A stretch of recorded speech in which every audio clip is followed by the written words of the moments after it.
to the interim meeting of the Senate Finance and Appropriations Public Safety Subcommittee.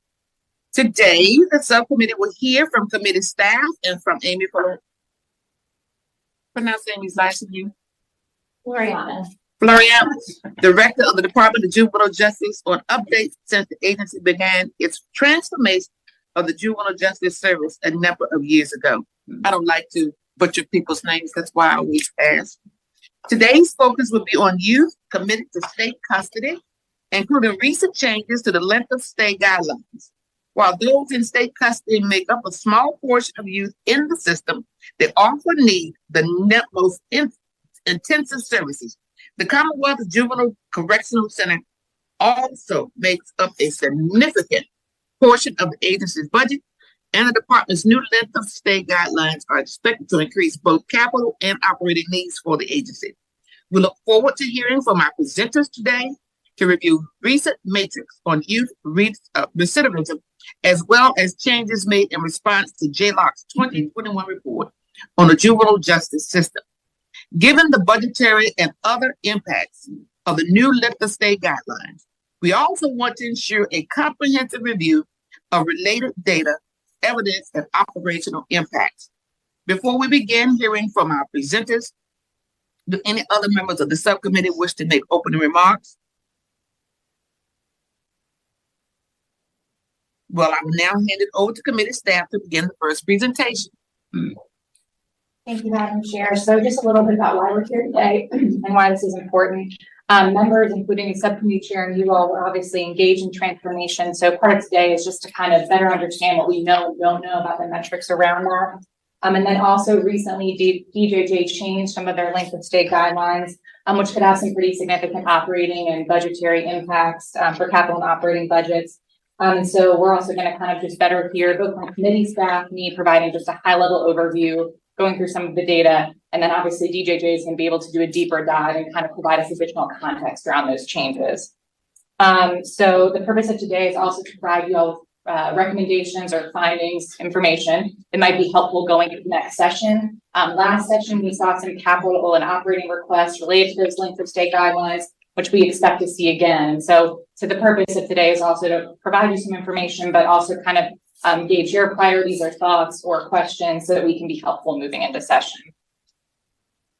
So what we're going to do first is, Wendy, you have to click on it.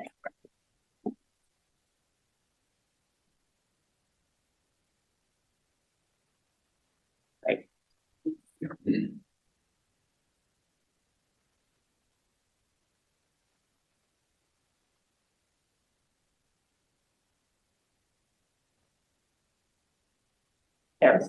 All right. So first we're going to start with a little bit of direct care population capacity and staffing, then move to those transformation goals and metrics, and talk a little bit about the revisions of length of stay guidelines, which we did go into some more details and some key takeaways. So let's go ahead and move to slide 4. Just a little overview of the Department of Juvenile Justice. For today's presentation, I think the most important thing is to realize that a majority of DJJ's budget and staff goes to administering 2 core programs. Makes up 4 of their total, but the 2 main ones in terms of budget and staff are direct care programs. These are youth that you all know who have been committed to state custody by judges. And they can be placed either at the Bonnier Juvenile Correctional Center, which is our one juvenile correctional center. There's currently contracts with 7 community placement programs. Then there are a few other alternative settings that they could use. But by and large, these youth are going to either Bonnier or if they're probably lower risk or may have shorter stays, they're going to go to the 7 community placement programs. We won't talk about this as much today, but the other big part of DJJ's staff and budget is staff at the court service units, and those provide intake, probation, parole, and other services for those juvenile and domestic relations courts. So overall, DJJ has 1,710 funded positions, 40% of those court service units, and 36% engaged in direct care at Bonnier. And currently, the JCC staffing levels, they really declined significantly over the past decade. And the JCC vacancy rate, so specific to that juvenile correctional center, is currently 52.9%. In its 2021 report, JLARC stated that the high vacancy rate was causing disruption, increasing workload for current residential specialist staff. And at that time, when JLR did its report, the vacancy rate for residential specialists was lower than it is today, so at about 35%. So overall, you can kind of see these declining staffing levels in residential service and education. A lot of that is to be expected because we've seen such large declines in the juvenile correctional center population, which we'll talk about on the next slide. But some of that is really a true vacancy rate that JLR has said is impacting some of their operations. And most recently, dealing with recruitment and retention, there was an increase to those residential specialists to their salaries provided in fiscal year 2024, which basically catches up their entry-level positions with correctional officers for the Department of Corrections. So that's kind of one step that's been done to address some of these recruitment and retention challenges. Just going through some quick key terms, which many of you are familiar with, but we talked about direct care. We talked about community placement programs. The goal of those is really having alternative placements that are smaller and more individualized and closer to use homes. An intake complaint is a request to initiate a juvenile and domestic relations court action. If it actually goes to court, I think of it kind of like an arrest, but in the juvenile system, it's an intake complaint. And then an intake case is just the youth. So one youth could have multiple intake complaints.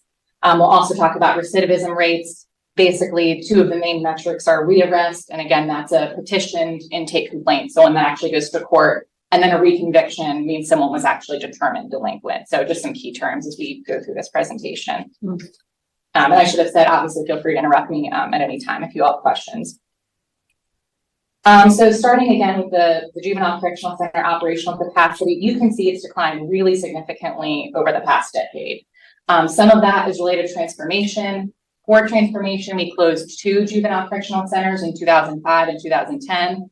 Then once you kind of get into transformation, there's 3 more that were closed: Hanover, Culpeper, and Beaumont, between fiscal year 2013 and fiscal year 2017. So some of that's transformation, more kids being diverted from the system. Some of that really is just declines in arrest rates. And that's something we've also seen nationally. And JLARC basically said, we don't really know about, why there's been this national and state decline in juvenile arrests. It could be a better understanding of some of the negative implications of system involvement. It could be less in-person interactions as kids move more online. And again, transformation efforts have likely contributed to this decline in the direct care population. The other thing I wanted to highlight on the next slide is just that, as you all know, there was kind of an effort during transformation to increase the number of community placement programs. These are contract beds at local juvenile detention centers that run specialized programs. That trend for increasing community placement beds started shifting at about fiscal year 2020. And since then, 3 CPP have closed. Happy to take questions, or I think also DJJ might be able to talk about why some of those closures happened and what that was in response to. But just to say that population has been declining as well. So moving on to the next slide, DJJ currently has paused its plan to construct a new facility, and as I mentioned, has requested some funding to reopen housing units. So going way back to 2016, as you all may remember, the General Assembly approved a few projects to construct new, smaller juvenile correctional centers throughout the state. Without getting into all of these bullet points, essentially over the years, there were some local zoning challenges, and it was ultimately determined that probably the next smaller treatment facility would actually be built on the campus of Bon Air, so on the campus of our current juvenile correctional center. Currently, that has been paused while DJJ evaluates the scope of its needs in light of the new Lincoln State guidelines. DJJ is also requesting for funding to reopen some beds due to these increased populations, which we'll talk about towards the end of the presentation. I'll pause there for questions, but then we can move into the transformation goals and metrics if there are no questions. So moving to slide 11, looking back at transformation at the start of it, DJJ outlined 3 primary strategic objectives for transformation. And essentially these were to reduce the state's large and aging juvenile centers and reform supervision, rehabilitation, and treatment practices. As that was going on, budget language since 2016 has directed DJJ to reallocate the savings from those reduced juvenile correctional center operations to support transformation goals by expanding the number of placements and treatment options across all regions. That can include things like community placement programs, community services, things like that. And now as part of transformation in 2015, as I was talking about, there was some revisions to the length of stay guidelines. So at that time, they were making them shorter. Basically, length of stay guidelines, they only apply to indeterminate commitments. So that's when a judge, as again, we all know, commits someone to the department and basically leaves it to their discretion within statutory requirements, within these length of stay guidelines, to establish the use sentence. So the courts only establish sentence lengths for determinate commitments. DJJ revised those guidelines in 2015, largely shortening lengths of stay at the time, citing some national and Virginia specific evidence. And then recently there's been this 2022 revision, which has really increased the lengths of stay and also put in some more minimum requirements for a youth to leave, which we'll talk about later in the program or later in the presentation.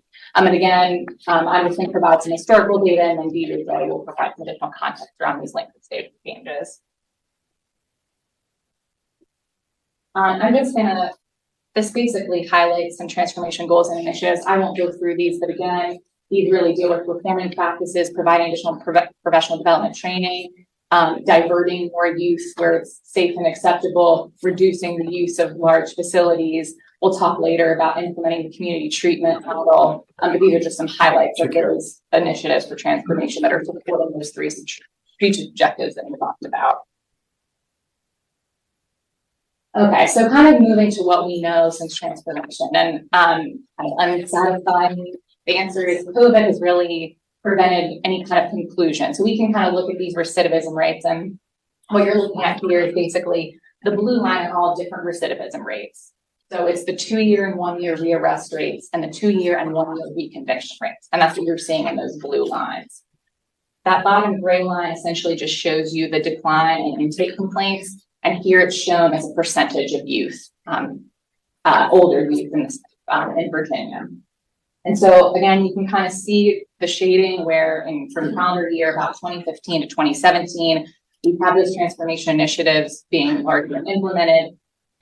After that, there is this decline, and this is for direct care releases, so youth that have been committed to direct care. As they're being released, we do largely see a decline from fiscal year 2017 to 2021 in the recidivism data, which is promising, but really, and what the bullet points on the side point out is we're going to need additional data to understand the implications, because during COVID, programming may have been restricted in the juvenile correctional center, that could have impacted. Also during COVID, there was a significant decline in intake complaints. So you're just having less youth get rearrested overall. So while these metrics are promising, it's probably too early to understand, are these going to be sustained, and are these really a result of the transformation initiatives, or is it a result of other things that are going on? So moving to our next metric. So these are average recidivism for indeterminate releases. So the folks that are subject to those length of stay guidelines. And by and large, kind of depends on what metric you look at, but they're either going to decrease slightly or stay relatively steady. And again, there are these same challenges about kind of understanding, is that a direct result of the changes that were made, or is it a result of some of these other societal impacts? But at least we do know that largely these recidivism measures, even after the length of stay guidelines were implemented, they're basically declining slightly or they're staying steady. And this is as average length of stay is going down about 6.4 months for those releases. So people are leaving quicker, and this is kind of the recidivism data that we're seeing. Madam Chair, I have a question. Senator Marsden. Thank you. How are blended sentences counted as determinate or indeterminate in terms of these calculations? Separately. So, for these calculations, that blended would not be in here. They're not in here. Categories. This would only show indeterminate, not determinate or blended. Okay. Just could get data to show. Yeah, just for information purposes, the blended sentence is one where a youngster has been certified to stand trial as an adult, has been waived to adult court, and has been given an adult sentence, but allowed to serve the first portion of it in the juvenile system for up until, I think, 20 years, 6 months or something like that. I can't remember the details, and then they get a review by the court of record who sentenced them to see if they want to alter the sentence downward because of the child's good performance, that kind of thing. But then they go on to finish their sentence in the adult system. You do mean age 20? Yes, not 20. 20 years, 20 years and 6 months, Right. I think is when they're reviewed. I'm not, I think that's what it is, but I'm not sure, but, that's gone a long way towards making sure that young people, can finish their high school, degrees, finish their treatment and what have you before going into the adult system where services might be a little less, intensive. All right, that's actually a great segue to my next slide, because you'll basically see that judges' use of indeterminate commitments for juveniles has decreased since the length of stay guidelines were implemented. So what you're seeing here is basically the dark blue bars indeterminate, gray in the middle is determinate, and then blended is that small portion at the top. We've also asked DJJ either today or in the future, hopefully to kind of show this data broken down by most serious offense, so by offense severity, because as this increase in the use of determinate sentences has happened, there's also been an increase in weapon complaints proportionally. So seeing it by offense severity would basically allow you to see, are judges behaving in a different way on the same crimes as a result of these changes with length of stay, or is this change in determinate versus indeterminate more a reflection of just the kind of crimes they're seeing, because certain crimes are going to be more likely to get offense severity. So basically we've asked for rich data to see, is this a reaction, or to what extent is this a reaction to the length of stay guidelines, and to what extent are we just seeing different crimes, and that's what's causing these trends on determinate versus indeterminate. We care about indeterminate versus determinate partly because determinate sentences are longer than indeterminate on average, more than twice as long. Determinate sentences by judges have also been decreasing over the past few years, but it's still longer than those indeterminate sentences. So moving to the next slide, and like I said, we're really going to focus on direct care in this presentation today, but just a little bit on youth on probation and diversion. There have been some declines, especially for youth on probation in the past few years since transformation. Same caveats with COVID, but we are looking very promising.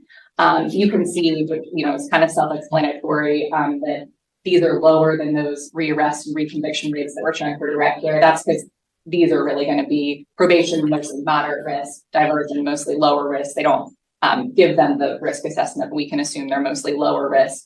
Hard to compare recidivism rates between placements. Helpful to see across the years, but I think the other thing to note is that over the past few years, the portion of high-risk youth in the whole system has been increasing. So more youth on probation have higher risk. If you're in direct care, those kids are more higher risk. So that also is kind of a caveat as you compare recidivism between years. But really, as all of these metrics are happening, the kids in the system are more higher risk because we're diverting youth. And then on this next slide, you can kind of see that this is proportionally diversions. They've increased, and youth generally do have access to more community-based services. This was another big transformation initiative. On the bar chart, you can see that except for fiscal year 2021, really the percentage of diversions has increased. And then that chart on the other side basically shows how many youth are referred to services and they're receiving those community-based services through the regional service coordinators, which was a big transformation initiative. So the other next slide, as we discussed, the budget language basically requires those savings from less juvenile correctional centers expenditures to be used to support transformation goals. And largely DJJ has definitely been doing this every year since the budget language was in effect. They have basically all their savings that they've gotten from less JCC expenditures have gone to increase support for community placement programs, for court service units, and for community-based services. DJJ is going to talk a little bit more in detail about exactly what in those spending categories it's gone to, but we can definitely see the spending going down for JCC and up for these other efforts. As that's happened, as you can kind of expect, per capita JCC expenditures have increased as the population has declined. It's over 300,000 on average currently for as of fiscal year 2022 for youth to stay in a juvenile correctional center. And so just a little bit of summary about what we just learned and also kind of what JLARC learned when they looked at this. Metrics, as I said, indicate progress, but there are challenging questions that remain, and that's including for these direct care programs that we're focusing on today. So JLARC basically did a study that compared a lot of Virginia data and kind of looked at national best practices. And they really found that direct care rehabilitative programming lacked some of the key elements related to treatment program design and evaluation. I think one positive thing they said is that Virginia really was doing a good job of using the risk assessment tool to put people in appropriate placements. But when they actually looked at the best practices, there was some additional evidence that JLARC recommended that DJJ might want to look at. And given that, JLARC recommended that the General Assembly direct DJJ to base treatment programs on the best available evidence of effectiveness, and that DJJ routinely evaluate and improve its rehabilitative programming. JLARC also, in addition to these staffing shortages, kind of noted that training on their primary model, which is the community treatment model, really need to be improved before they enter their duties, largely because as part of transformation and part of that community treatment model, correctional officers were taking on more of a therapeutic role, more engagement with the youth. And so more training be done on that, given that shift during transformation. JLARC also recommended creation of a new position to oversee community placement programs. When they looked at recidivism, and this is a couple years ago, so from 2021 data, but when they compared those recidivism rates at juvenile correctional centers versus the community placement programs, the CPP were actually higher, and you kind of expect them to be lower because generally they're going to be lower risk youth. So that was kind of one weakness that JLARC found and recommended the creation of a position to oversee these community placement programs. And then they also recommended that DJJ include reentry and step down programs.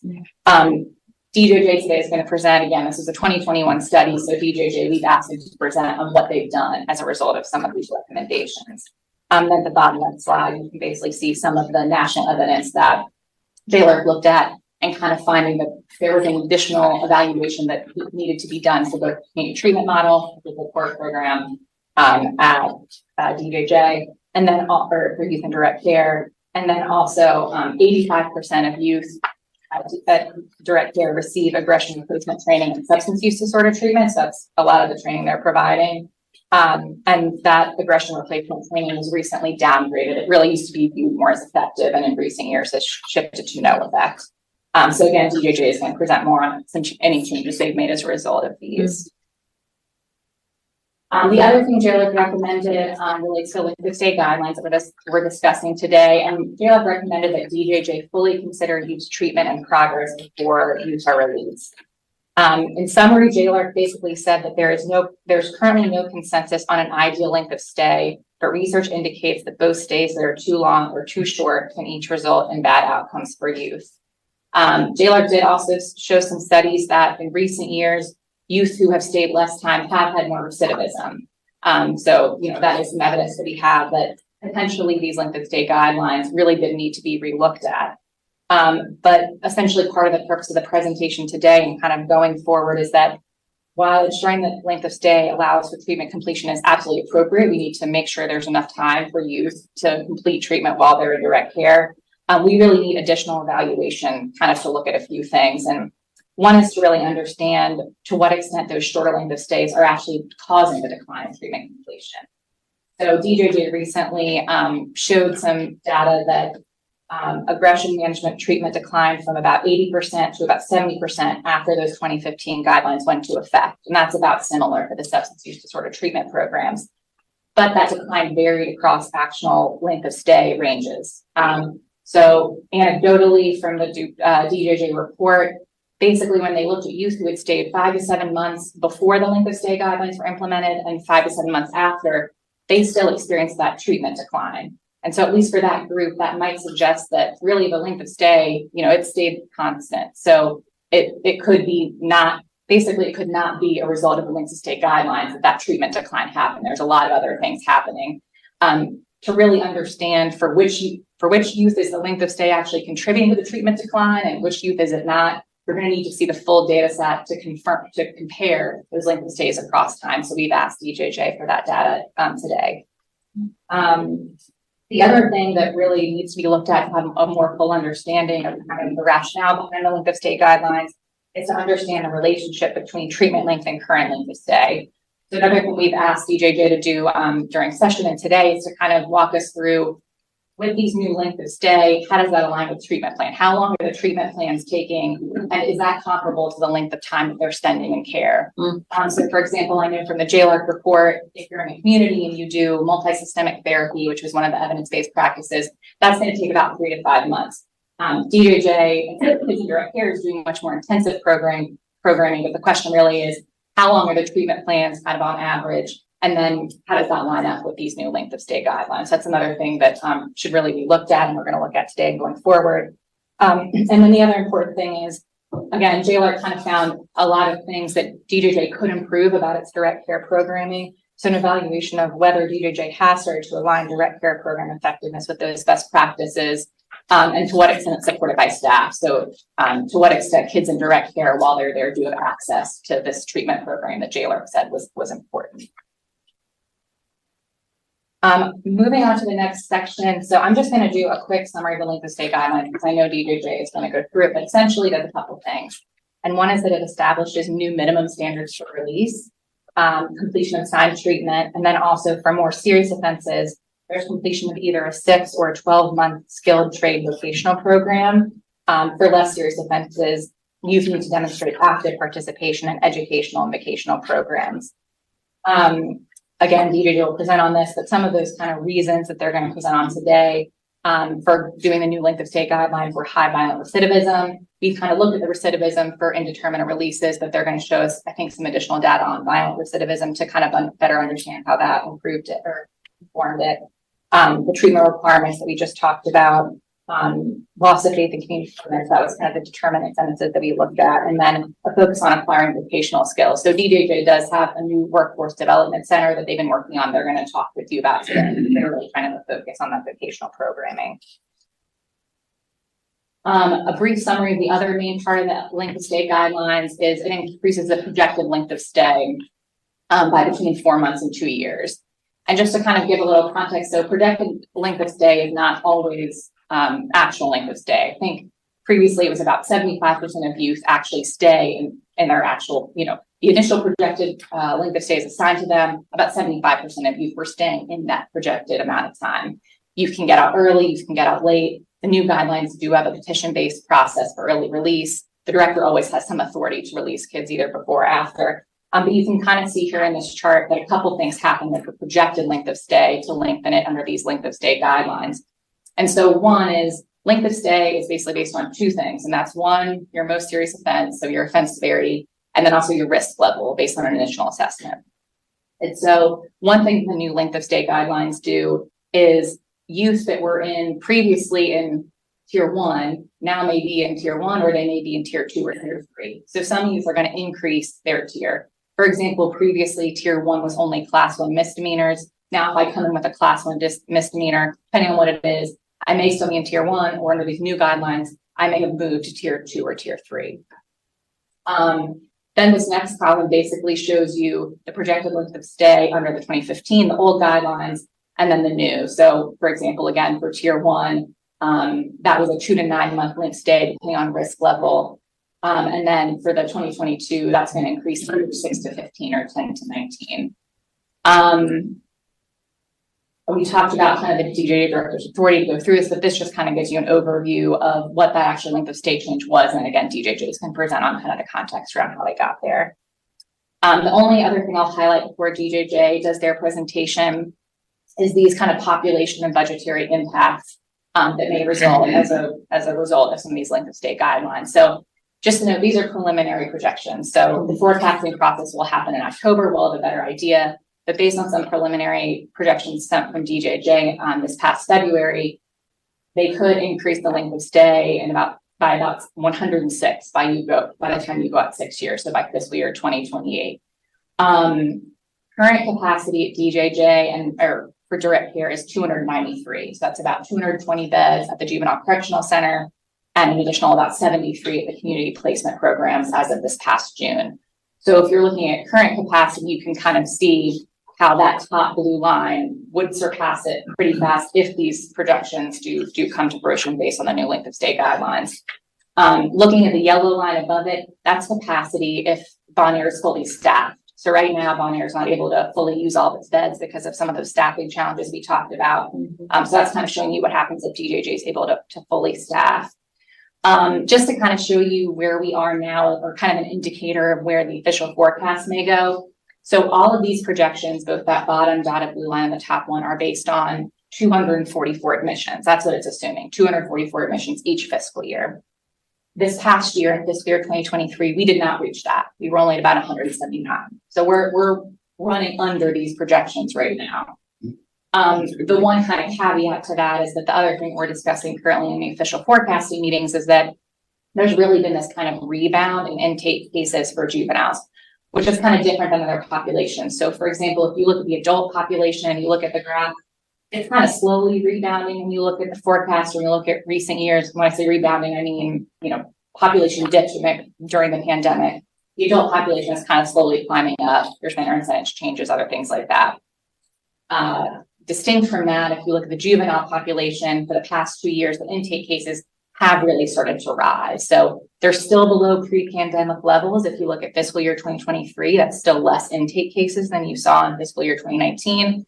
But that is kind of something different that we're seeing with the juvenile cases, that they're lower than we thought they were going to forecast, but the trend is really going up. Just kind of a look at what we're going to see going forward.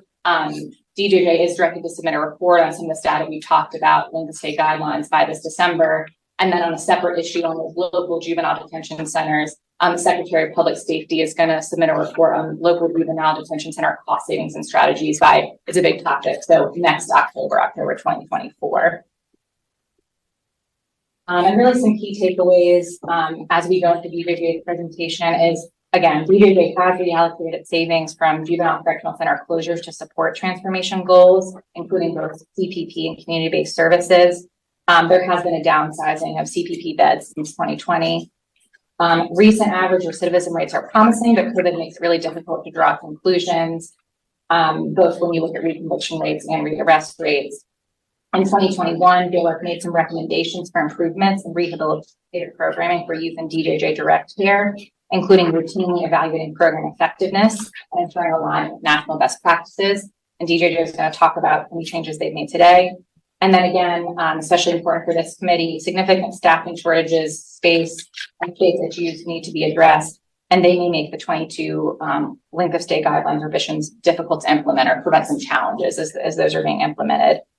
At least based on data provided publicly to the committee to date, there are some outstanding questions about whether the implementation of the new length of stay guidelines is potentially premature. And so that's why we really wanted to have a discussion today about the comprehensive review of evidence, how COVID and some of JLARC's recommended areas of improvement may be related to the stubborn recidivism rate, and an assessment of whether staffing and program effectiveness challenges would inhibit the goals of these new length of stay guidelines. So we're grateful to have DJJ here today to provide some additional context and address questions, given these kind of outstanding questions and lack of clarity on information provided to date, to hopefully better understand some of the rationale that went into these length of stay guidelines, and especially planning related to some of the operational and capital needs that may result as a result of those.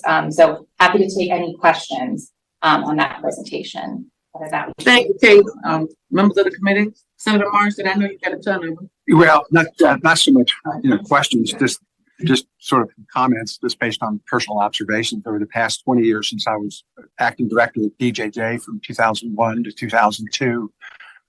Getting around to about 36 states, you see commonalities everywhere you go in terms of reductions in recidivism, reductions in institution population. I finished a project 2 years ago in New Hampshire. They're down to 12 kids, both detention and commitment. Of course, they only have 1 million people, but I mean, the numbers are extraordinarily low, and they have a 244 bed facility that they needed redesigned. So coping with these reduced numbers has become an interesting challenge. Just as a point of reference, I think 1997 was the highest year we had in terms of committed kids. We had a population of about 1,500. In 2002, when I finished up, we were about 1,150, something like that. So this is extraordinarily good news that you have this fewer kids. And recidivism rates are going to be challenged by the fact that the kids who actually make it to DJJ custody are have multitudes of problems and are very, very difficult young people with mental health issues. A lot of them have serious character disorders. It is a real problem. But I think the one thing that we did in the early 2000s is we went with risk instruments to determine whether somebody should be detained in the first place. Because for years, and I spent 20 years as in the probation world, is that we were trying to teach people lessons. If I lock you up for a week, you're going to get better because you're not going to want to come back. Instead, it had the exact opposite effect. It was a self-fulfilling prophecy. It just made them worse. I don't know that works the same way with adults, but with kids, if you assign me a role, I'm gonna play that role. So if you send me to detention, okay, I'm a delinquent, and I'll act that role out, and they're exposed to other kids. So supervising these kids in the community became a major factor in reducing the number of kids that ended up in DJJ. It ended up with tougher kids being in detention because we would screen out, these other kids. And with electronic monitoring or outreach detention, sometimes these kids being seen every day in their homes, it just made for better and better outcomes. And then the Freakonomics study determined that there were only three things they could talk about. They connected it to Roe v. Wade, fewer kids born into high-risk factors. The COPS program put into place in the 90s, more officers on the street, and an incapacitation, people being kept longer. They kept bad actors off the street longer, and so I'll be very interested in hearing DJJ's ideas on this, because there is a sweet spot when it comes to incarcerating people to make sure that they have enough time to get their treatment completed, their vocational treatment without excessive length of stay. And the opposite is also true. Is you can keep somebody too long, and that's counterproductive. But also, if you don't allow them to finish what they started in terms of treatment and what have you, that can have really poor effects. So it is a constant game of trying to get to that sweet spot. And I really appreciate the information today. It's very helpful. Thank you. Thank you, Senator Martin. Senator Norman, I saw you make some notes on page 14. I'm going to pass that opportunity. Thank you, though, for your observation. I'm sorry. Thank you, Katie. I really appreciate your presentation. And, Senator Marston reminds me of a question that I asked a pastor one day. I said, did you preach this same sermon first Sunday in March? And he said, yes, but some things need to be said over and over again until they finally sink in. I think we almost have it, Senator Marston. Now I want to call up Amy, and Amy been presenting for the longest time, so I should know how to pronounce her last name, but I just want to make sure. Amy Floriano, yes. Director of the Department of Juvenile Justice, will now give us a presentation, an update on the juvenile justice initiatives. Thank you. Thank you. 1 second. I am technologically challenged. Press this button? Yes. Okay. There you go. Thank you. Before I begin today, I do want to take the time to thank you for hearing from us as well as my team. We are actually very excited to come in and tell you on some of the progress and the updates that we've been doing, and they have been working very, very hard. So I wanted to take that moment to thank you on that. For those of you that I have not met personally, again, my name is Amy Floriano. I come to DJJ after working the better part of 20 years in the juvenile justice system, both in defense as well as prosecution in Portsmouth as well as Chesapeake. Mm-hmm. So I come to this particular position because of my history and involvement in the trenches, so to speak. And one of the things that we've noticed over the past 8 years, or a little longer than that, is some of the frustration that of what was going on with some of the youth on the street. Now, we know that the juvenile justice system as a whole is rehabilitative. That's the purpose of it. In fact, the word punishment is nowhere in the criminal code at all. It is all rehabilitative. So if you're working in the juvenile justice system, your goal is to try to rehabilitate the youth that you're dealing with and try to put the families back together as successfully as possible. However, as of recently, some of the frustrations that we started to have was as we sent the youth from the community into DJJ, they came back and they were not quite prepared for that transition. We were seeing individuals who were coming back really quickly that were not necessarily reintegrating properly back into the community. And so when I took this position, one of the things I started looking at was the data, right? Lawyer, evidence. We want to look at the evidence and the data as far as any decision making that we have. And so some of the key things that we noted, which correlated with some of the frustration we were seeing on the street, is that due to the changes in the length of stay requirements, the number of youth completing treatment substantially declined. And it did decline all the way across the board until you started getting to about the 10-month range. And we'll look at that again in a second. And while there was no overall reduction in recidivism, there was a proportional increase in violent recidivism. So those youth that were coming back to us with much more violent offenses than what we had seen in the past on the recidivism. And you'll notice that with the changes in some of the things that we have done, the preliminary data is very promising. And so we are very excited about some of the changes that we've made. So when you're talking about juvenile justice, you have to stay on top of the trends and you have to stay on top of what our kids are dealing with now. We have to be ready to meet their needs when they come into us, regardless of where they came from. And so when you look at it, a major trend of concern is the increase in firearm charges that we have been seeing across the board, across the state. We're hitting over 2,000 firearm charges for the first time in over a decade. That 53.6% increase of juvenile victims.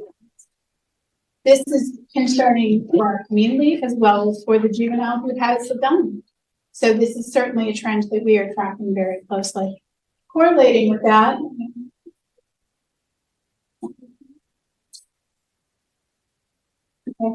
is looking at the juvenile homicide rate.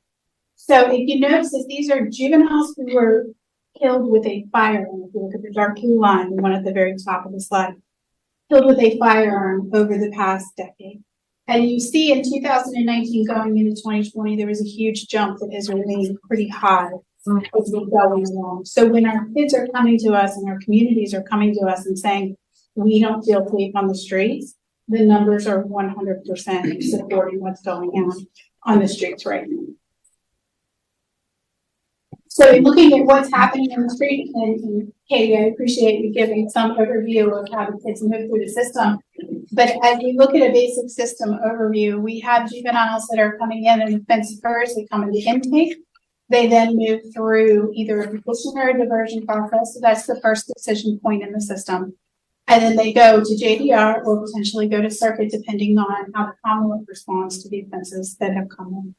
And then you look at the three various options. So as the kids move through the system, as each of the numbers go through the system, you see a reduction in the amount of kids that move forward. So in general, we end up with about 1% of all of the juveniles that come into the system in the deep end of the system, in the direct care system. And so if you look at it, and I know Katie already covered this, so I'm not going to go into it very detailed, but there are two different types of ways that the youth come to us. They come to us either as an indeterminate commitment or a determinate commitment, and that's determined by the courts.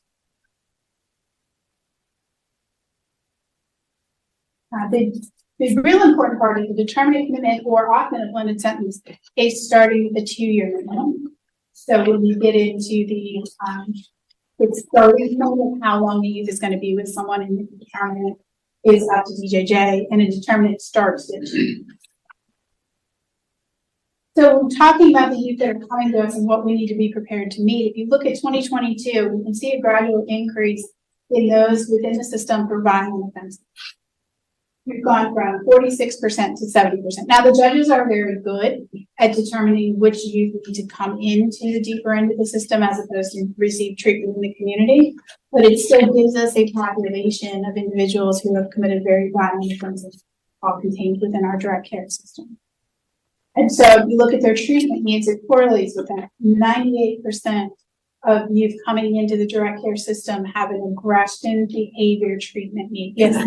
Sorry, well, DJJ suggested that the 2015 length of stay guidelines are causing the highest proportion of violent felonies. We are seeing that information in the recidivism as they come out, but the 2015, going back to the previous slide, we are seeing a higher proportion of violent offenses in the reoffense rate, but we have a higher portion of violent offenders currently in direct. So that is related to the length of stay guidelines. That is related to the youth that we are dealing with now and trying to adjust treatment for.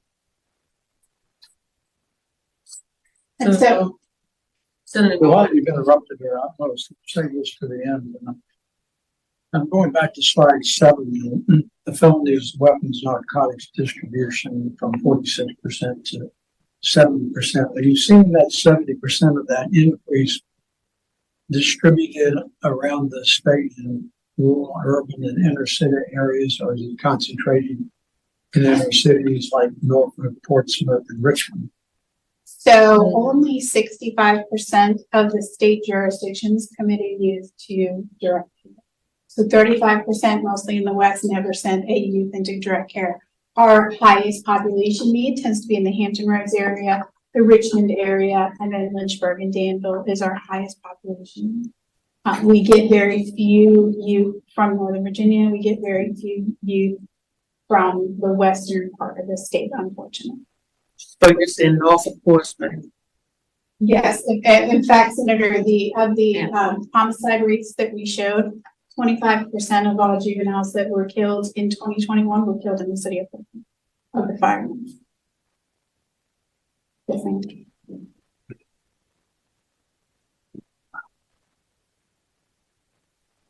So living along in connection with the violent offenses that have been committed by our youth, you're additionally seeing a high population of direct care individuals who have at least one symptom of a mental health disorder, 93%. And this is generally a dual diagnosis in a group of youth. So we typically are seeing cognitive disorders as well as substance abuse disorders. And these are high-risk kids. So statistically, if we are not addressing their needs when they come to us, they are arriving with high-risk mental health issues. Statistically, if DJJ doesn't stand up and do what we need to do, we're going to lose these kids either to prison or to death. That's where they are when they come to us. DJJ is standing ready to provide the services to our youth, because if we do not, their outcomes are not necessarily, they're not good. So with that in mind, looking at those numbers, we did a full system-wide, and I'm going to get to direct care momentarily, but what we did was a full system-wide assessment of where we could really get to where our kids need intervention and need assistance as quickly as possible. So we implemented things like pre-court services, wherein within 5 days of a petition being issued, we are reaching out to families to see if we can put them in BJJA services immediately while the situation is happening.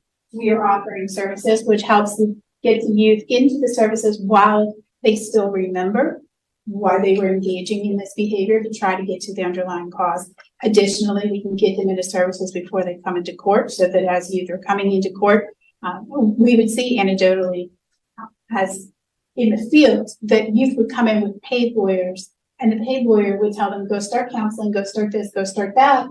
And when they got to court, the paid lawyer would come to us and say, well, we've started counseling, we've done all these things, let's continue it out, see how he does. If he does well, dismiss it outright, and it can be expunged, right? Well, a lot of our youth that were coming in that could not afford paid lawyers couldn't access those services. So through our BJJA services, as well as implementation of the pre-court services, every youth that comes through with an offense can access services. And interestingly enough, BJCCCA services have been directly shown to impact a reduction in recidivism. So every youth that comes to us is referred to these services in each locality, and that has a direct impact on their abilities to come to court at the same level of them. Additionally to that, we implemented regional service coordinators. We're focusing, and you'll hear a little bit about vocational programming, workforce development, and really a positive youth development for our youth. So we have expanded our regional service coordinator. We have mental health access. We're working on, we have a mental health group that we're bolstering our mental health access across all transition points. So pre-release services, things along those lines. We'll get into that again in a minute. And we have a huge re-entry focus on coming back into the community. As Jaylar pointed out, re-entry and successful transitions have not been going well for DJJ. We have 40% of our recidivism occurs within the first 4 months of release, which tells us that the youth are coming out ill prepared to be able to adjust back into the community. So that is a data point that we are tracking and monitoring as well. We focused on the analysis of contracted services, and this is in conjunction with some of the JLARC recommendations of putting all of our quality assurances aspects together. And so we are focusing on doing a statistical analysis, and we are expecting the services we have. SFAC comes out of Pennsylvania, I believe it is, and it is a ability to review the implementation and the quality of the services as far as the effectiveness. So we have been training and developing SFAC for all of the services that we provide, both in the community as well as in the facility. So as I stated before, some of the outcomes that we started to see in the data was the treatment completion decline, which, as you can tell from the level of individuals that we're dealing with when they come to us, is a huge cause of concern. And that there's no overall reduction in recidivism, but a proportional increase in violent offenses. And there was a negative judicial response, which we saw with the proportion of indeterminate versus determinate commitments. And JLARC observed all of these things. In fact, if we look at a lot of the JLARC recommendations, I'm pretty much tracking them and going through and implementing as many of them as we can possibly implement based on what they saw. So looking at the decline in treatment completion, there is an overall decline where aggression treatment dropped from 83.4% to 70% after the implementation of the 2015 guidelines, and it dropped from 83% to 68% for substance abuse. And these are base treatments. So when the youth come to us, they get an individualized treatment plan. These are base programs that we can track and monitor, as opposed to their individualized treatment programs that are customized for what the youth need. So if we have them not even completing their base treatments, it is very likely that their individualized needed treatment is not being completed as well. We are working on that for the report that we've been asked to prepare. So you will probably be receiving a lot more information on that. I certainly hope so. Before you go on to your next slide, since these rates show that the majority of youth were still completing treatment under the previous 2015 guidelines, did DJJ consider a more targeted approach that would only let them stay for you? Well, it actually shows that less were completing under the 2015 guidelines. And when we were looking at how we're going through, the numbers actually dropped proportionately. It's not just a base number. So we had less kids coming in, but less of them were completing prior to going back out. You can the majority were completing in prior to the 2015 guidelines. Senator Marston has a question before you move to your next slide. Yeah. Thank you so much.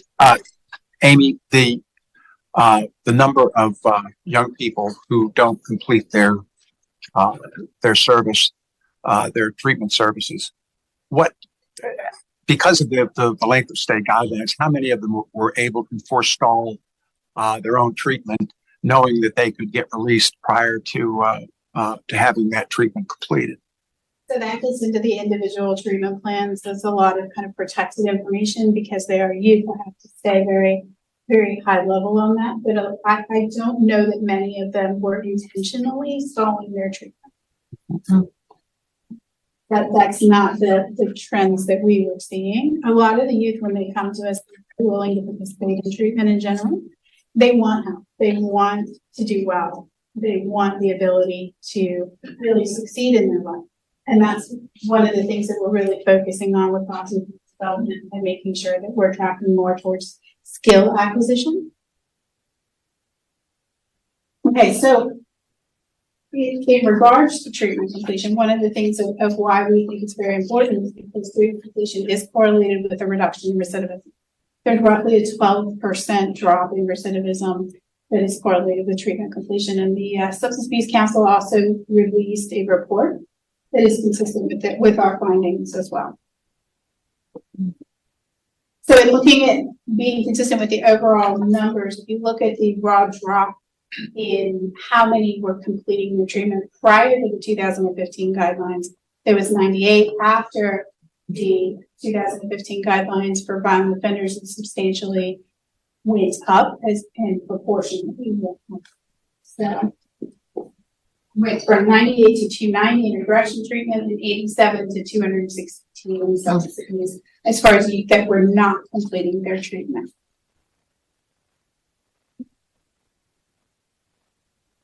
That was both for felony as well as the YAVI risk level. So we were seeing both higher offenses not completing as well as the YAVI risk level. The higher risk youth were not completing, which again is the majority of the youth that we have with us, and the majority of the youth that we have some concern about whether or not they're going to be able to successfully reintegrate into the community.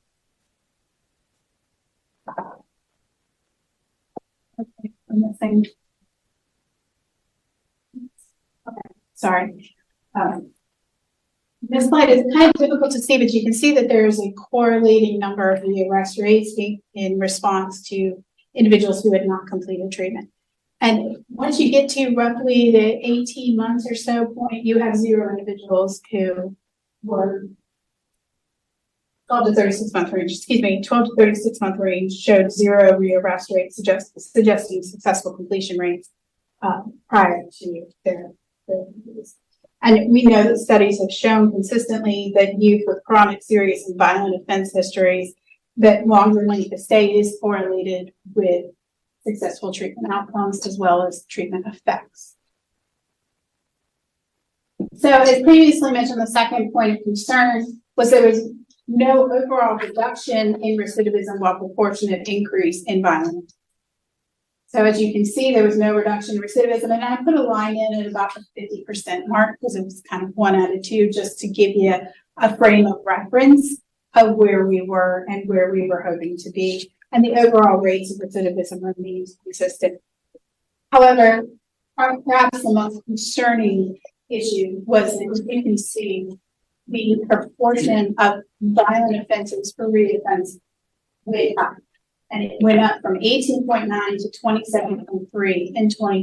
So we're talking about roughly a 10% increase of individuals getting out of DJJ in a very short length of stay time, and then recidivated with violent offenses in our community, which again correlates as well with the firearm and violent offense charges that we're seeing come through intake and the juvenile homicides that we're seeing on the street.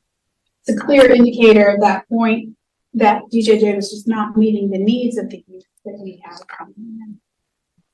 Also, if they're not matching up with treatment and they're not ready to get back out, they're not going to do well when they get out. So if you have individuals that have gone through our program and get back out and commit a violent offense, yes, that's creating a problem that we really felt we needed to readdress, because remember, these are kids.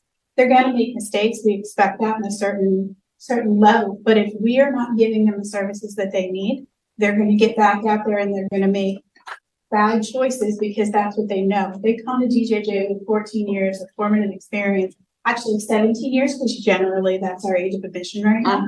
But they come to us with formative educations that many of us cannot understand. We haven't lived that life and we need to be able to address it. They come to us with trauma issues that need to be addressed. They come to us with having seen and lived experiences that are going to impact how they make decisions and how they decide to go forward. And so if we are not prepared to stand up and say, we see what your issue is, and we're going to invest the time in making sure that these treatments are provided and provided well, we will not make an impact on where these kids go and the safety of our community. So that is our approach and how we look at things now, because any of these kids, they deserve a chance to have the treatment and to have the success that anyone else should have. Well, all of these recidivism statistics from the 2015 guidelines. They were implemented before the guidelines were implemented. Let me say it that way. So did DJJ evaluate how these compared to comparable recidivism rates before the shorter length of stay? We did. We do have that comparison. In fact, we will be providing that because I think it's been a little late to include in assessments. But I will say, remember again, there's different kids assigned to different length of stay. So the 5 to 7 kid prior to the 2015 guidelines is going to be a very different youth than the one that was given 5 to 7 months under the 2015 guidelines. So it's not apples to apples, unfortunately. Okay. There's different factors and considerations in looking at that. So we look at the overall percentage of treatment completion to track kind of how we're doing and where we need to be. So JLAR as well recommended. I missed that slide. Okay. So JLAC as well noticed that a lot of the youth, as they were getting back out, certainly needed to be fully and adequately assessed prior to their release to make sure that they were ready. We most times have one shot with these kids, and we need to make sure that we are ready to go and that they are ready to go when they come back into the community. So looking at our youth and the kids that we have now, again, 98.8 have an aggression management need, 87.7 have substance abuse needs, 32% have an A score of 4 and higher, which is an adverse childhood experiences. That's our trauma screening tool that we were using prior to the implementation of the C's trauma assessment tool. So when we were building the 2022-23 guidelines, we wanted to look at really how we could best address some of the trends that we were seeing. We kept the 4 tiers, we matched the risk and offense level of the tiers. And a lot of that was reassessing the tiers as they had them established in the 2015 guidelines. In the 2015 guidelines, they had issues with how some of the tiers were sorted. No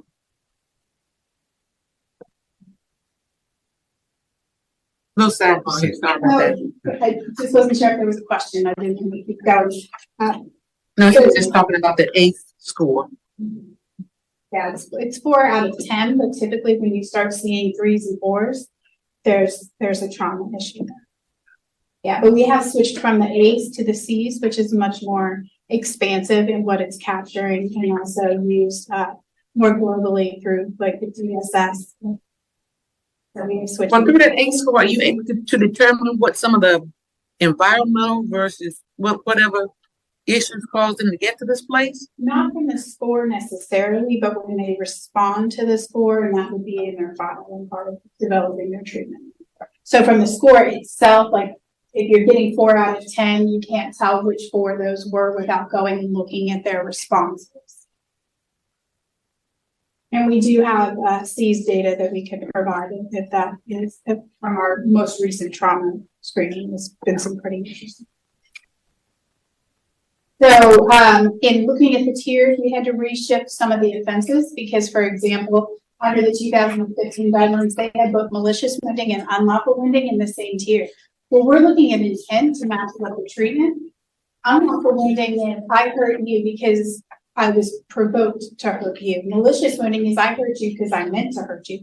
They should not be in the same level, same tier, receiving the same treatment. That's 2 different mentalities. So we had to readjust some of those. And if we added a 5th tier for the most serious offenses, which are going to be your murders and your sex offenses, which typically are certified to the juvenile court under 16.1 to 69.1. So that's more so aiming towards the blended sentences to try to create a realistic response for the courts that are looking at youth charged with murder and how they were going to be assessed. We did elevate some of those because previously they had abject sexual penetration, rape of a victim under 13, felony murder, murdering a pregnant woman, and 2nd-degree murder were all tier 3 under the 2015 guidelines, which had a sentencing range of 9 to 15 months. So they were getting out for those offenses at 8 months, and that is a mindset that needed way more intensive treatment prior to them being released. We wanted to establish clear guidelines for release. Now, a lot of the studies have shown that clear guidelines set for a reduction in disparity in how kids are treated, as well as giving goals to incentivize the youth, which I think you'll see from my presentation today, that our overall approach is more of a positive youth development, incentivizing youth, involving them in the commitment and giving them some control over what is happening to them in their life. And that is a lot of the focus of how we are restructuring our Lincoln Slate guidelines. Now, clear guidelines for release are also best practices as recommended by CJJA. So we included those in there. We varied those per tier and per risk release. This is kind of the most important part of this, is that there is an option built in for early release. So we gave them a range.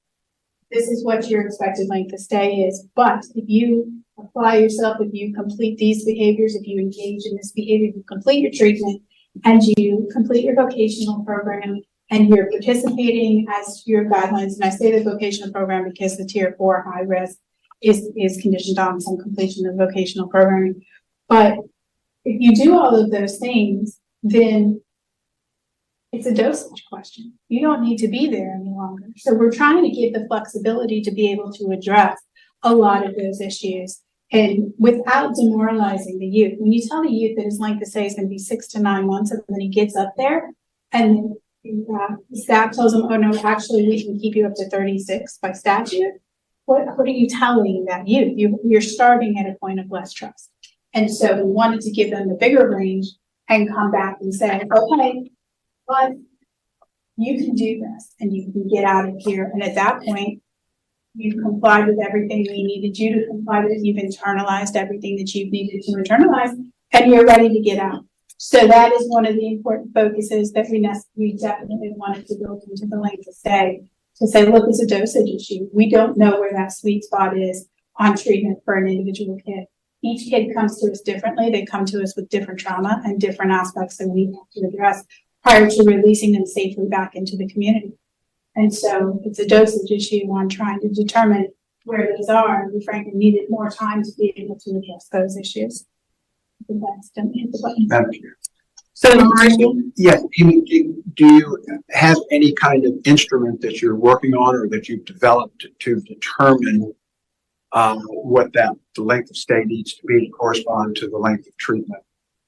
Yes, so we had redeveloped the CCRC group of individuals so that we have expanded it, and CCRC is our review board. I kind of liken it a little bit to a parole board, but not really, where they are regularly reviewing the youth's progress, how well they're doing, where they are in their treatment goals. And in the length of stay itself, there are certain situations where we can waive requirements if it's just not going to work for that youth. For example, if we have a youth that for cognitive challenges or behavioral challenges is just not going to be able to complete a vocational program, our director of education can waive those as well. So we have a CCRC and we are in the process of developing a more appropriate algorithm of clear guidelines so that our youth know where they are while leaving us the flexibility to address the needs of the youth. Thank you.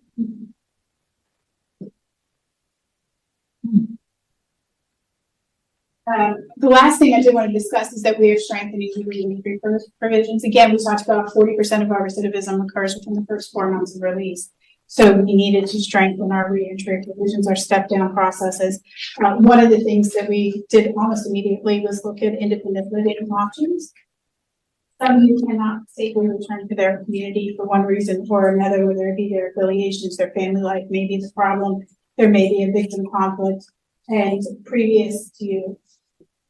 prior, we were limiting independent living at 4 to 6 months. Well, that's not a lot of time for these kids that don't have the family support to be able to reintegrate. So we have doubled that actually. We start our minimum at 9 months and go an option up to 15 months. We've expanded and we're in the process of trying to acquire a couple of their agreements with independent living programs in the community. And we've expanded that through our regional service coordinator model, which will appear in some of the transformation savings, and make sure that as we transition the youth back into the community, that they have the support that they need. Wraparound supports, pre-release services is the next main focus of what we're trying to do to make sure as they transition back that we are ready to go. Part of that is also using the CPPs in the locality as steps down. And give you some updates on the CPPs, but allowing the youth to come back to the CPPs after they've completed their vocational program and do work release, as well as furloughs into the community for a gradual transition. So some of the amount of time that you're seeing for our higher risk kids calculates in some time to go back to the CPP, start your work release after you've earned your vocational program, so you're going to work and coming back, and then transition through furloughs so that by the time they get out, they will know where they work, where their treatment provider is, and a little bit of what their life is going to look like, which has been substantially shown to reduce the incidence. And I will apologize for backtracking.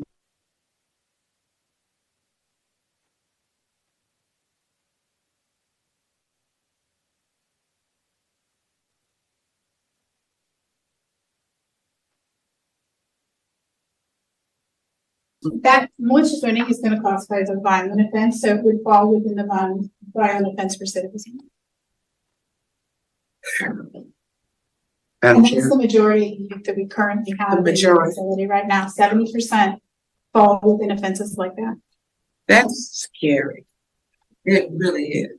And So unfortunately, we're seeing it in the numbers in the streets as well. With the homicide rate, 40 kids a year is not acceptable. You know, certainly those kinds of young people are more likely to have high ACE scores, if you will, adverse child experience scores. But one of the things that we can't ignore here, which is sort of beyond the purview of DJJ, is what you're seeing is an increase in violent offenses corresponding to an increase in weapons offenses, corresponding to an increase in murder. And this is an association. It is not proof, but we are having an explosion in this country of guns being stolen from automobiles. And it used to be there were 75,000 in this country in 22 stolen from cars. It used to be 50-50 houses, guns stolen from houses versus guns stolen from cars. Now it's 75% stolen from cars. In Virginia, in 2010, it used to be before that date. You used to need to have a concealed weapons permit to keep a gun in your car, and so very few people had guns in their cars. And in 2010, we changed it to you don't need a concealed weapons permit to have a gun secured in your car, which means in the door slot or shoved down between the seat and the center console. And the chief and the superintendent of state police can show you videos of kids going up and down the street, yanking on car doors, because every fifth or sixth car in this Commonwealth right now probably has a gun in it. And so it's aisle 6 at Walmart for these kids. And it used to be kids had a tough time. When I started in this business in 1970, to come across a handgun was kind of unusual unless you stole dad's or something like that. And nowadays, we had 714 stolen from Richmond in 22, stolen in Richmond, and that's just the ones reported. 1,300 over a 4-year period of time in Lynchburg, Campbell, Bedford. And these guns, once stolen, they stay in that realm of access to young people. Sometimes they sell it to adults, other times they use it, but people know how to get a hold of these things. So, children haven't changed necessarily as much as their accessibility, to weapons. We have far fewer kids in the juvenile justice system than we've ever had. They're more severe, more intense, but the ability to access these firearms has just gone up exponentially. And that's a law enforcement thing, not a DJJ thing, but you have to deal with the results of our inability to solve that problem. I know you're saying it's not a DJJ thing and that it's a law enforcement, but when we're back home with us legislators, it's your senator thing or your delegate thing, and they want us to fix it. Mm-hmm. That's right. The only time I've ever had a breakdown in finance was the day we came to a meeting and I had to say to April, we've had a murder enforcement every day for the last 5 days. And at that point, I lost it. And at some point, we have something must be done about these firearms, plain and simple, as far as I'm concerned. I'm not trying to say anything about people's rights to have weapons, but with weapons in the hands of children makes absolutely no sense to me. We have got to do something to change that. And I'm going to try not to break down again. But I got a murder in my city almost on a daily basis. It's painful. Senator, I live in your city, so I'm very familiar, as well as have several other staff members who are original enforcement. I think that's the only time you've ever seen me break down in 30 years in a given summer was when I had to say that day. There's been a kid murdered in my city every day for the last 5 days.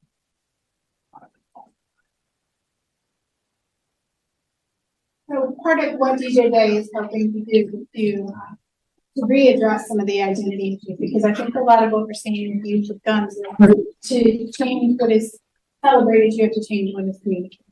And we're seeing a lot of youth who are interpreting what they're seeing, whether it be through social media, through other aspects. But in order for us to really shift an identity for some of the youth that have come to us, one of the things that we're focusing on is vocational programming, and we're very excited about this. We have done a lot of work, and you're going to hear from my workforce development person in about a second. But prior to these campus, we day had 2 workforce options, both of which were for simulators. We had forklift simulator and a welding simulator. That's not acceptable for trying to get to employment. Now we know the studies have shown that vocational supports and education directly impact recipients not only from 18 to 25, but from 25 to 32. So now we're talking long-term identity changing skill sets for youth. Since January 2022, we have put in HVAC, plumbing, and electrical and CTAC in the facility in bonding. And we have also established live welding in the Shenandoah CPP. So the youth will be able to leave the CPP and go and get welding and then come back. And Leah was going to tell you a little bit about some of the employment partners that we are seeking to employ. All of these programs are in CCER 4 and level 1 certified in each area. In the facility, we are working through certification for level 2. So the youth will be leaving with actual certifications that will be employable for jobs that will be able to give them a living wage. And that is impacting some of the socioeconomic concerns that they're faced with when they go back into the country. And at this point, I am going to turn it over to Leo Akajuobi, who will give you some brief updates as far as workforce. He is our newly hired, well, I say newly, within the past year, hired workforce coordinator in the field. Thank you, Amy. Thank you very much. Leo. Good afternoon. Good afternoon. As the director already indicated, we recognize from the beginning that we can't send the kids home without giving them something concrete to succeed. And one of the ways that we've done that is through the Workforce Development Initiative. That is how my position came to play. So through the Workforce Development Initiative, what we've done is to establish the workforce preparation within the institution, which will give them those skill sets that they need. In fact, within Bonnet, we do have the workforce development coordinator who actually gives them who facilitates our workforce preparation, which is aligned to Virginia workplace readiness skills. That's the soft skills type of it. But in addition to that, we know that they need to have the credentials that the employers are looking for. And that is where the HVAC that the director mentioned earlier, the plumbing, even the electrical and the CTEC program comes in play. But these kids cannot leave us and then go into the community by themselves. We have to level the playing field a little bit, and that is where my position comes in. So we develop relationships with community partners, both in the community college area, so those who actually went through our program or want to move forward can continue that program with the community colleges so they can get the certification. We're also working with the community partners in terms of apprenticeship programs. So that area is essential because most of our kids are unique because they don't have any skill set when they get to us. That's correct. So for us to be able to empower them with the skill set that they need that employers are actually looking for, what we've done is to find those partners in the community that can give them a second chance through the apprenticeship program. So they're learning while they earn. That is one of the things. We're also seeking to develop relationship with those who will give them OJTs, on-the-job training. That will serve two purposes. Not only that they're getting the skill set that they need, but they're also earning some money. But we also want to make sure that these kids can compete with their counterparts who are not just as involved. So we're leveraging those relationships to optimize the resource utilization by the agency.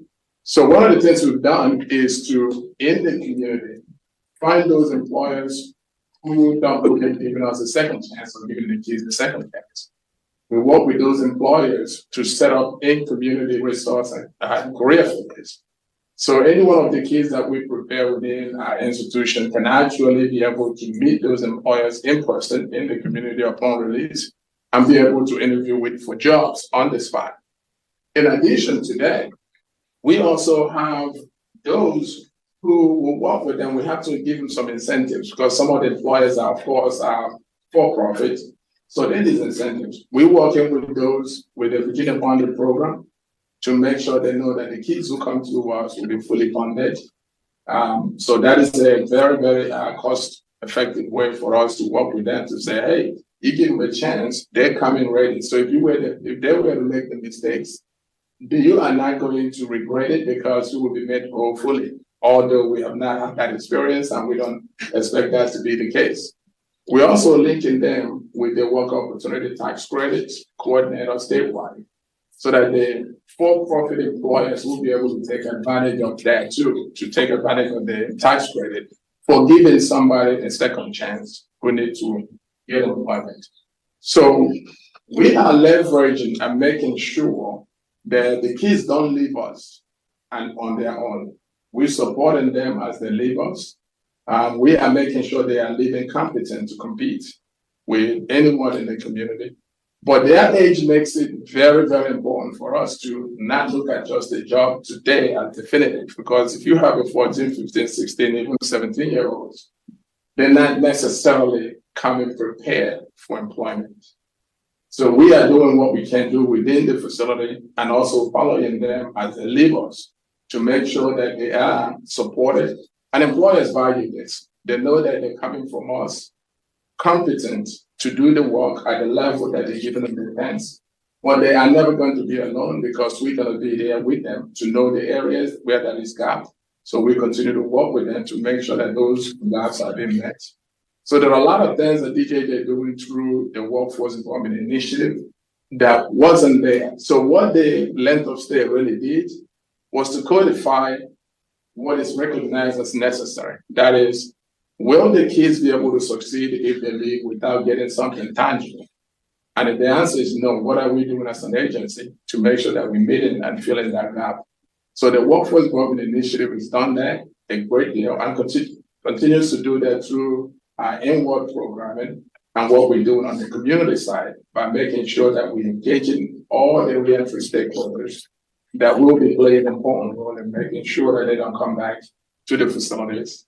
So this is where we go in, and we will continue to go that direction. If you have any questions for me, I feel like I got marbles rolling around in my head. It sounds like a wonderful program, but I'm still stuck on those kids who are violent offenders. Don't they have to do some kind of criminal history background check? So doesn't that kick a lot of them out? So you're talking about barrier crimes. Yes. If they've got barrier crimes, what do you do with these kids because I'm still hearing that 75% of these kids have those kinds of offenses. So if that's the majority of those that you're providing treatment for, what kind of technical training can you provide for them when they go out to the employer and the criminal history background check is going to kick them out? Well, and that was part of the concern, and exactly what Leo is working and navigating through. What we're doing is addressing it with the employers that are creating the employment pathways. So we're saying to them, we understand that these youth have these issues, but we are supporting those both through FACS as well as through our staff, because that is the concern. However, a lot of the trades that we're looking at, and that's why we went with a lot of the trades that we did, those types of charges are not necessarily barrier crimes. For example, when you have someone who is going into the Dominion Power apprenticeship program, we've been discussing peripherally with them, those offenses aren't going to stop you from getting alignment. Those offenses aren't going to stop you from taking on some of these welding positions at the shipyard. They're not going to stop you from those, which is why we targeted those specific trades, because not only will they not stop you from getting those jobs, but there's a lot of people that are in those jobs that have had and maybe made some other choices, or at least been around people that have made bad choices before, that can also mentor the youth as they're adjusting into a different identity. Because overall, what we're looking at is shifting the identity of the youth when they're coming in to make a dramatic impact on recidivism and their ability to succeed. If I have an individual who's coming in for the formative education of violence around them, then I have to overcome that education before they will be safe to release. I have to be able to get to the underlying issue of what they're grappling with, and I have to have these youth think of themselves differently than they did when they came in. I have to have them understand that the world will think of them differently, and they do not have to be what they perceive the world to expect them to be. And a lot of that goes into your treatment, your therapy, and your identity and skill set changes, because that's what's going to let the kid be proud of himself. In fact, Senator Marsden came over and did a tour, and I know this is anecdotal, but he did a tour of early workforce development, and some of the youth, one of the youth in particular was from Portsmouth, which we are familiar. I particularly am very familiar with some of the challenges that Portsmouth youth face. And he said, the youth said, I never thought I would have this opportunity. Every last one of them, every time I go to the facility, is so excited about the workforce. Every time they're like, Director Floriano, get me in the workforce. Director Floriano, I want to do this. I want to do that. And that, to me, is a sign that it's working, because when I have a kid who's coming in from Portsmouth who's saying, you know what, I am going to be aligned and I am going to do this, and he is excelling in the program. And we're going to have glitches. We understand that, and we're working around that to make sure that we can prioritize in getting into the program and getting it done successfully, and we're building in the support. But that's a lot of the issue in addressing, and why we needed more time to get into really shifting identities, because if we don't do it, they're going to end up in prison or dead, and we all know that. But, and that's not acceptable. well, I just want to thank Leo for what he's doing with these kids, trying to make sure that they're finding skills and that they're beginning to feel better about themselves. And the fact that they're going to be compensated while they're doing it makes a big difference. And that will help certainly as we're doing work really. Thank you, Leo. Sorry. Senator Marsden. Yep. Amy, when you first came on board at DJJ, you had talked about and something you just mentioned, getting kids hooked up with the Newport News shipbuilding. What is the status on that right now in terms of any kind of formalized arrangement for getting these kids into those that workforce? We are working through that process with several major employers across the state, because Hampton Roads is our one of our target areas with our high youth population that comes to us. We're really trying to solidify with the shipyards down there. I don't think we've officially formalized that yet. We are working through that process. And Madam Chair, Senator Marsden.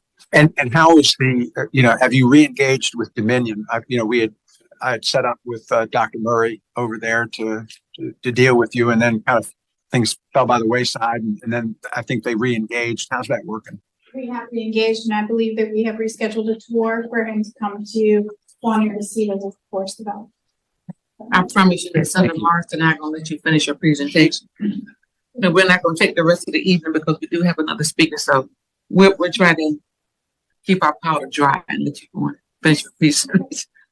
If you would prefer, I can just send you the rest of the presentation, or No, we only got a few more sheets. So we just need to keep quiet. so we in conjunction with the vocational program, we have increased the rehabilitative programming in the direct there that we have hired, and he is here. I'm just gonna have him wave. Dr. Michael Ito, who is our director of interventions, as well as we have Dr. Robin Bedford, who has been with the agency for quite a I while. mean, you all at the Senate enforcement, didn't it? I think it was Leo on that. Okay, thank you. So we are going through the process of bolstering our options and making sure that all of our VSU individuals are certified and trained in trauma-informed care, so that we can make sure we're really individually meeting the needs of the youth in the rehabilitative program.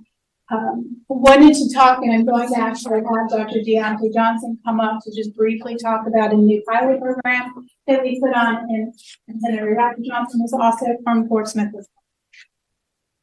Good. And I saw you wear. You see me around. I know. Good afternoon, members of the committee.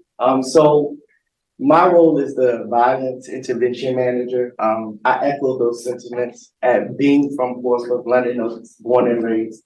I understand the plight that our young people kind of face day to day. And so one of the things that we wanted to do as an agency, at the director's request, we just established a brand new unit, a violence intervention unit.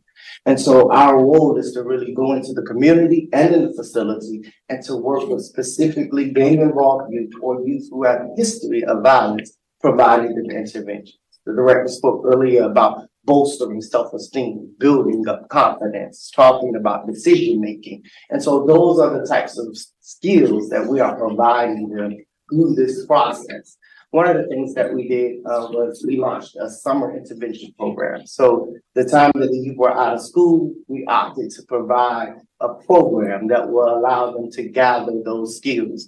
We specifically targeted youth who were suspected of gang involvement.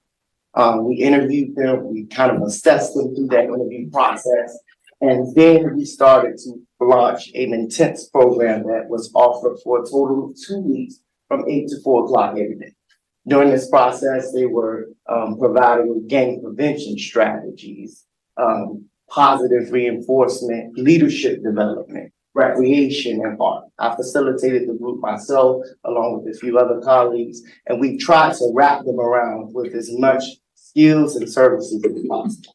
And so what we found was the results were our behavior analytic team gathered data on how they responded, their responses to us, the interventions, their behavior. And as a result, we've continued that process and we're continuing to work with those same identified 16 residents as a result of their requests, as well as the need for the services within the facility. So now, after the intense 2 weeks, we meet with them on a bi-weekly basis, providing psychoeducational groups as well as support to maintain change and incentivizing their compliance. Them are Londoners, they on home south side. So these are for the youth that are in the facility, Bonnie Correctional Center. Now That's where they came from. Some of them have, yes. As far as the community side, we're offering great programming. So gang resistance education and training program, which is a evidence-based curriculum endorsed by OJKPP. We have implemented this in all of our court services. We're working on implementation and all. I think we're up to 12 now. Portsmouth actually launches tonight within the court service unit. And so we will offer this program. Every kid will be provided with a Casey Life Skills mentor in the community, as well as they will be provided with the group settings to practice many of these skills. You said it's gonna launch tonight? It launches tonight, yes, at the court service unit. And so we want to make sure we're addressing this from multiple facets. Lastly, based on the summer interventions program's response, we have decided to expand the programs offered year round, not just during the summer, but on a continuous basis. What time tonight? It is at 3:30 at the board. Not gonna make it. I will do I'm sorry for that. it. Thank you so much. you. Really appreciate that. Lastly, I did want to touch on some of the CPP updates that we had. Following JLARC recommendations, we did assign and create a CPP manager position that is in charge of making sure that all of our CPP aspects are all uniform. So the goal is some of the CPPs when they were initially set up, and I think will reflect some of the reasons why some of them were shut down, because they were all set up very quickly, but it wasn't necessarily a situation where they were able to provide the programming that some of our youth needed. And so we were seeing a high recidivism rate come out of there. And what we needed to do was make sure that all of the CPPs that we were giving money to, that they were able to provide our youth the same programming and the same level of programming that we were providing in Bonnie. And so we had re-standardized and re-entered into, we reissued a statement of needs, we re-entered into an agreement with 7 CPPs, and one of which is Newport News, which we're very excited about, because that's definitely an area of high need, and we are in the process of opening right now. And so all of the CPPs are available, are able to provide the vocational program. I wanted to make sure that we did that because I did not want it to be a situation where youth got different treatment based on a different location. So we wanted to make sure that they had the same options, the same availability wherever they went in any of the DJJ spectrum. So you will see that some of the CPPs We did change some of the locations, some of them shut down as a result of being unable to provide the programming, but we were able to expand a lot of the options and a lot of the programming that will be happening in the CPP. So we are hoping that the recruitment rate will be aligning a little better than where it has been at this time. Shenandoah, I think as I previously mentioned, has also implemented a live welding, which we're very excited about. So we doubled the beds in Shenandoah because the youth will be actually doing hands-on welding and then going off-site to complete their welding certificates so that they will be able to transition back into a job that will be able to support them. And so finally, one of the initial points that I started out with was we're very excited about the preliminary data because it is showing a shift. As we talked about it, and as Katie referenced, there was a shift in indeterminate commitments and determinate commitments. And we were seeing the courts go more towards a determinate commitment as opposed to an indeterminate commitment proportionally, which indicates, and as someone who was working in the trenches at that time, that there was a loss of faith in DJJ as a viable sentencing option for some of these youth. So the courts were going towards determinate commitments, which gave the courts the discretion as to when a youth got released as opposed to the indeterminate. And that's typically not what we want to see. We want to see a higher proportion of indeterminate coming to DJJ than determinate, and preliminary data is indicating that under our new guidelines that after about 6 months of implementation, that the data, the system is starting to course correct, and you're seeing it, that data being impacted. And that is across all commitment types.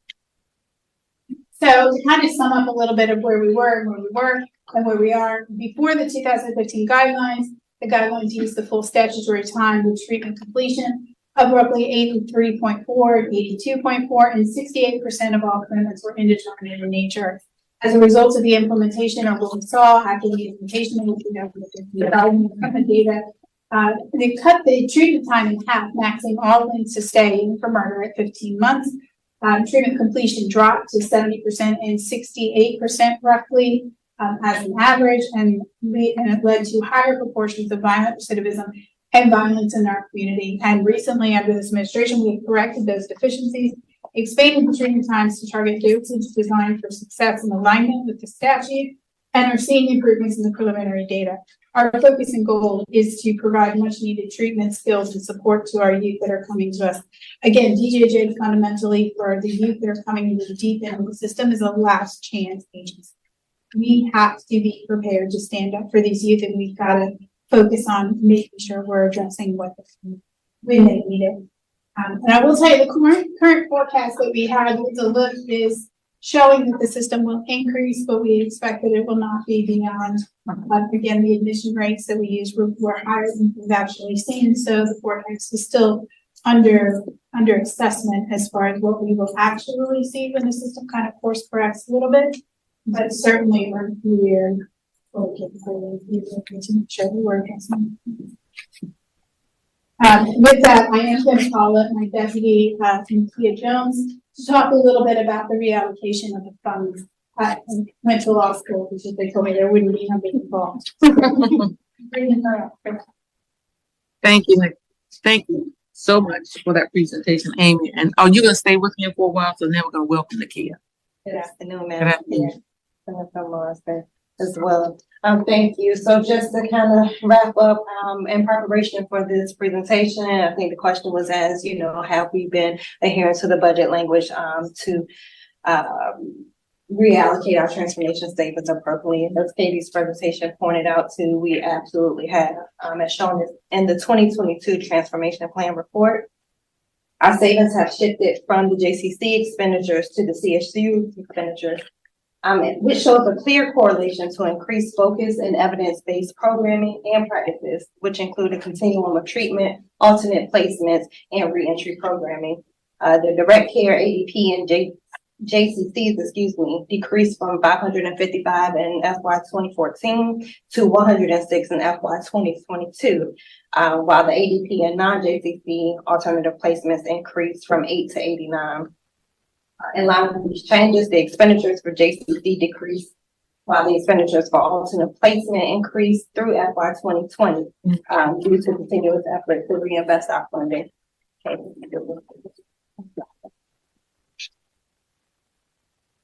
This graph is from the DRG as well.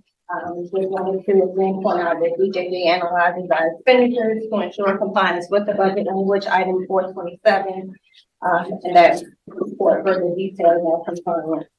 It is important to note that between FY 2014 and FY 2022, the percentage of total DJJ expenditures used for the JCC decreased from 36% to 23%, and during that same time frame, we can see the increase in the community programming. This chart put together just to show that of the approximately 28 million annually that is coming from transformation savings, how that breaks down and where we're spending it. You will see that the FY 2023 amount, a total of 24 million here, with the remaining 3 million and some change going to community programming overall. Workforce development, which you've heard a lot about, is new for this year. And last year that trended slightly over 500,000. It is anticipated that that program will cost us 600K annually moving forward.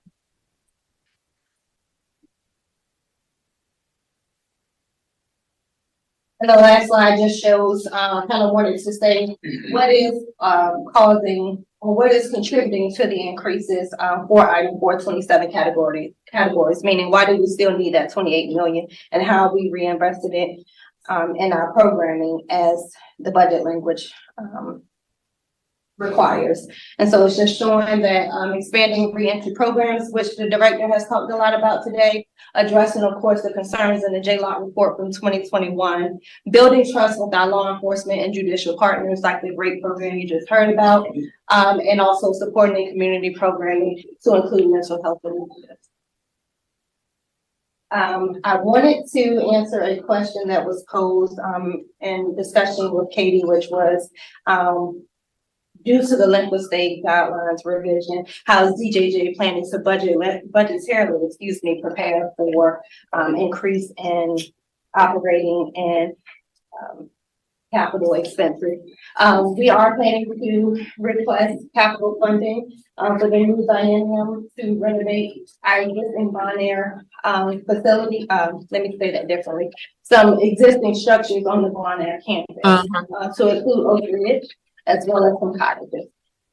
That would allow us to prepare physically for the increase in population. And then operationally, of course, we got to get those vacancies filled. We do not intend to ask for additional funding there. The vacancy savings that we have been experiencing due to security positions being vacant will just come full throttle. And we plan to reinvest that funding how it was initially intended with security positions. Any questions? Okay. I get smiles, I liked it. At least I think we've talked enough on this end. okay, all right. Thank you. Director, did you want to come back? Have any questions? I think we were done. I think we've asked enough questions and you've given us enough answers, but I'm sure we'll have a lot more. There's a report due. As we move into 2024. We have a report due in December, so if there's anything additional that you would like in that process, we'll have to. Thank you very much. Thanks. Thank you. Thank you. And thanks to all the presenters and everybody who stayed for the entire afternoon of this public safety subcommittee. I understand a lot of our colleagues did have other commitments, and we did too, but this was more important to me because this is the thing that keeps me awake at night. So with that, do I need to turn it back over to staff for any closing remarks? Adjourn. Well then, all hearts and minds clear. The meeting is adjourned.